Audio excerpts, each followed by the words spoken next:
Bielsa, Marcelo Bielsa, Marcelo Bielsa. Bielsa, non, en vrai, de vrai, partout où il ira, je crois qu'il fera parler de lui.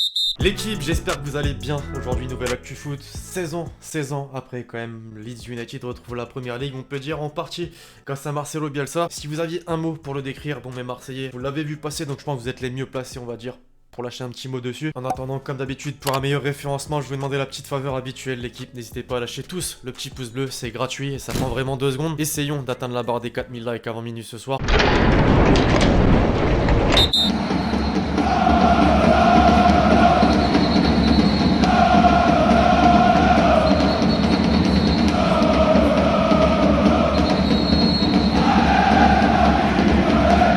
Ça a manqué quand même, le football sans supporters, c'est quand même l'essence même, on va dire, du football, voir du public dans les stades, voir une ferveur, une ambiance. Rien que ce peu de supporters, franchement ça faisait plaisir à voir. Bien sûr, on va parler pour commencer l'équipe du PSG qui joue en ce moment quelques matchs amicaux en attendant la finale de la Coupe de France contre Saint-Etienne. Après un méchant 9-0 à Le Havre cette fois-ci, c'était toujours aussi violent à domicile face à Waasland Beveren, une victoire 7-0. Plutôt facile pour l'instant après une D2 française, une D2 belge, mais en termes de préparation ça peut ne donner que de la confiance finalement, en plus de la sensation de jouer sur un terrain. Ça permet aussi finalement à certains de se montrer. Choupo-Moting, R9 Choupo-Moting. Allez, on ensemble. Ici c'est Paris. Ciao, ciao.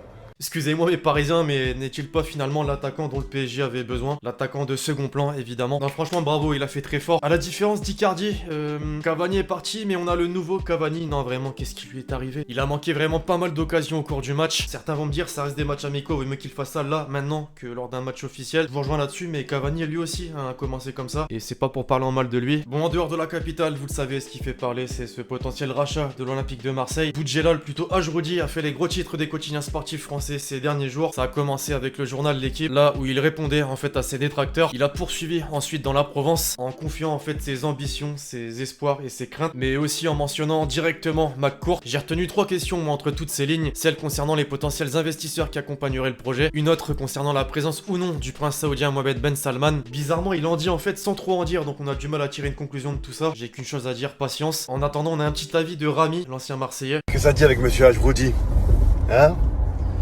Ça dit quoi avec monsieur Boudjelal? On est Marseillais.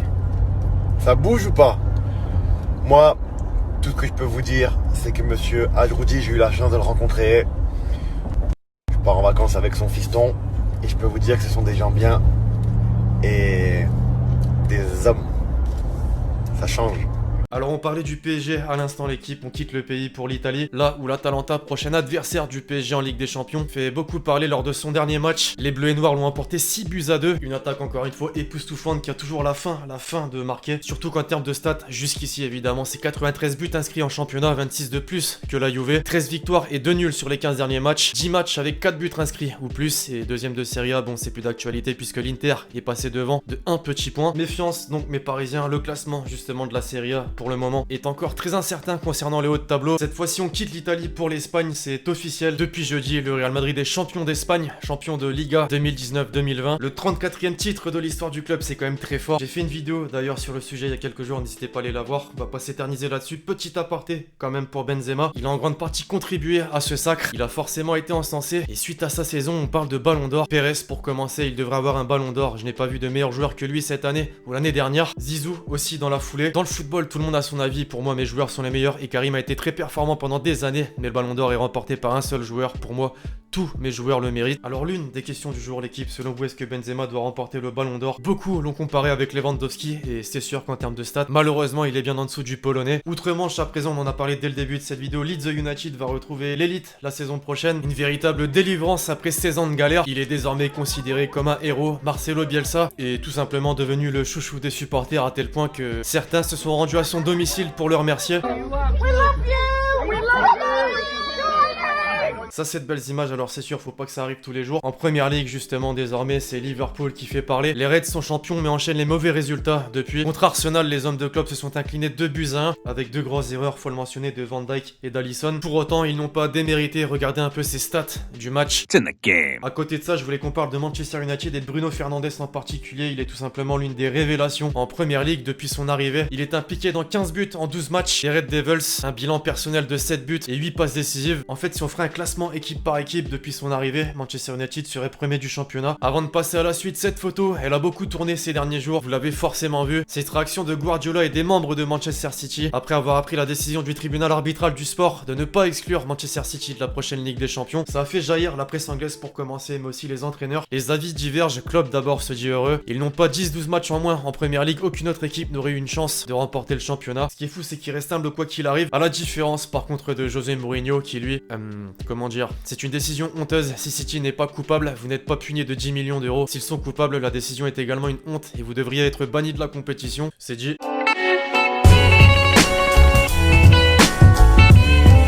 On le voit pas souvent celui-là, le jingle de l'équipe de France, mais quand il est présent il fait plaisir, vous le savez, cette semaine l'équipe. Il y a une petite date qui est passée et désormais je pense qu'elle est bien en tête de tous les Français fans de football. En tout cas le 15 juillet, il y a 2 ans, jour pour jour, l'équipe de France remportait sa 2e Coupe du Monde. Et dites-vous qu'en plus de ressortir ces belles images, voilà, je suis obligé, l'Arc de Triomphe avec la foule, ce monde incroyable. Il y a une vidéo, cette fameuse vidéo qu'on a tous voulu voir sur le moment mais qui n'est jamais sortie. Rami, Ghostbuster, ça vous dit un petit truc? Vous avez capté, il a sorti quelques extraits de cette fameuse histoire sur l'extincteur.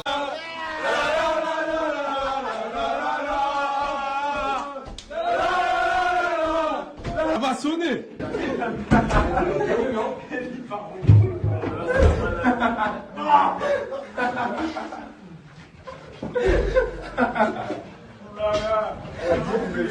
Les dollars. J'étais à One dans ma chambre, je suis sorti dans le couloir, à un moment il m'a dit il faut évacuer, j'étais à One. Et où pas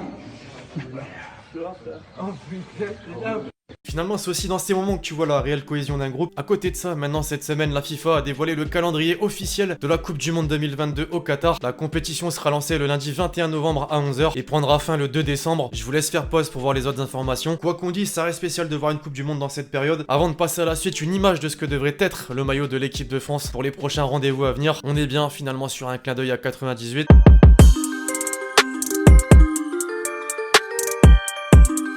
On balance quelques déclats qu'il y a eu dans la semaine, on en parle ensuite. Comme d'habitude, on commence l'équipe avec Serge Aurier. Après cette tragique nouvelle concernant son frère assassiné par balle. Lorsque je l'ai appris, il était 7h, j'étais couché chez moi quand un ami m'a envoyé l'image d'un tweet. J'ai dû l'annoncer rapidement à ma mère et anticiper. Je suis resté toute la journée dans mon lit sans bouger. Ça a été une journée difficile. On imagine bien qu'il repose en paix, c'est pas tout. Et je n'ai pas de sentiment de haine ou de vengeance. J'évolue dans un métier où il faut être calme. Je suis calme, j'ai confiance en la justice, je suis attristé. Je continue à pleurer la mort de mon frère. Pour ceux qui ne savaient pas, son frère a lui aussi chaussé les crampons. Durant quelques temps, il est passé d'ailleurs par la formation du Racing Club de Lens. On poursuit avec une information de Mohamed Bouafsi sur Neymar en particulier. Pour l'heure, il n'y a pas d'avancée réelle, mais il y a la volonté de prolonger Neymar au sein du PSG. Cela avance plutôt dans le bon sens, ce qui n'est pas le cas pour l'instant dans le dossier Kylian Mbappé. Alors, mes Parisiens confiants. Suarez ensuite qui s'exprime à l'image de Messi sur la saison du Barça. On doit faire notre autocritique. On a laissé filer le titre, on est conscient que cela dépendait de nous et on n'a aucune excuse. Il rejoint clairement en fait son coéquipier. D'ailleurs, il en cite un autre, Griezmann. C'est un joueur qu'il faut garder, il est très apprécié et très aimé dans le vestiaire. Antoine a traversé des moments difficile parce qu'il n'était pas en réussite sur le terrain, mais il a notre soutien. Espérons que ce soit sincère. Omar Da Fonseca sur Benzema, on en avait parlé. D'ailleurs, il joue le meilleur football de sa carrière avec CR7. C'était un accompagnateur et le premier violoncelle. Aujourd'hui, c'est un soliste et le directeur de l'orchestre. C'est un joueur qui joue en smoking avec les chaussures qui brillent. Perché ou pas, en vrai, il a raison, quoi qu'on dise. Quel poète. Toujours à son sujet, Florentino Pérez, après avoir parlé de Ballon d'Or. Il a été le joueur le plus critiqué du monde, mais c'est le meilleur du monde.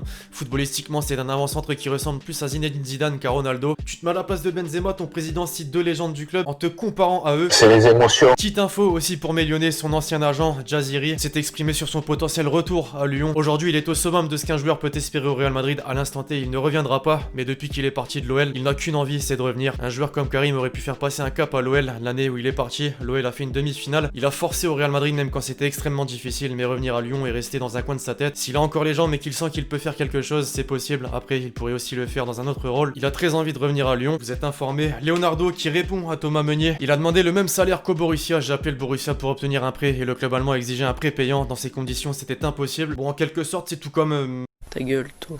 Klopp, au sujet de son avenir, après ma carrière, je retournerai vivre en Allemagne, certainement à Mayence. Mon avenir à court terme, je vais rester 4 ans à Liverpool. Après ça, je prendrai une année sabbatique pour ne rien faire. Ça, bon, c'est ce qu'il dit souvent, mais on est sûr de rien. Des nouvelles de Hulk, l'attaquant brésilien en Chine. Les propositions pleuvent de plusieurs pays. Il est vrai qu'il y a de grands clubs en Europe qui participent également à la Ligue des Champions, au Brésil également. Ah, personnellement, je dirais pas non à son retour. Avant de passer à la suite, Bruno Fernandes, mon meilleur moment à Manchester, je pense qu'il n'est pas encore arrivé parce que je suis venu ici pour les titres. Je pense qu'on en est proche. Il y a 2 titres pour lesquels on va se battre, la FA Cup et la Ligue Europa.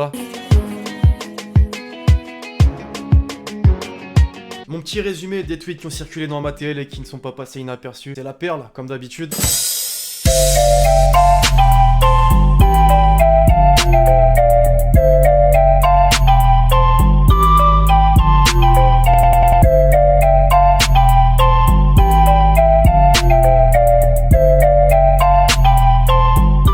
Second poteau, Pavard.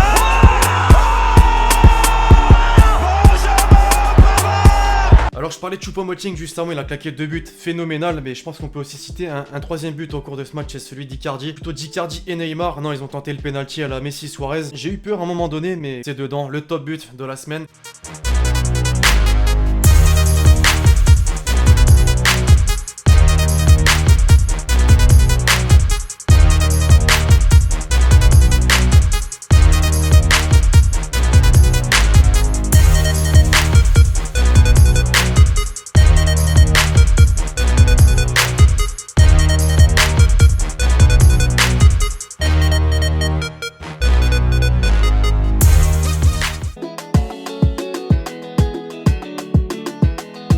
Enfin, pour conclure votre question avec l'hashtag Hélène, est-ce qu'on peut dire que l'Atalanta cette saison est comme l'Ajax de la saison dernière? En vrai, techniquement, on peut dire ça. Alors c'est sûr, c'est différent si on compare les différents secteurs des deux effectifs. En est-il que c'est un petit peu ça, c'est les outsiders, mais ça envoie du lourd, c'est vraiment the équipe qu'il faut pas négliger forcément pour le PSG en Ligue des Champions. Bref, voilà l'équipe, c'est tout pour l'actu foot du jour, j'espère vraiment que vous l'avez kiffé. Je compte sur vous, c'est le cas, pour lâcher le gros pouce bleu. N'oubliez pas de poser le commentaire avec votre question, plus l'hashtag Hélène pour le prochain épisode. Puis d'ici là, on se retrouve très vite sur la chaîne pour de nouvelles vidéos. C'était Lexity. Ciao, ciao.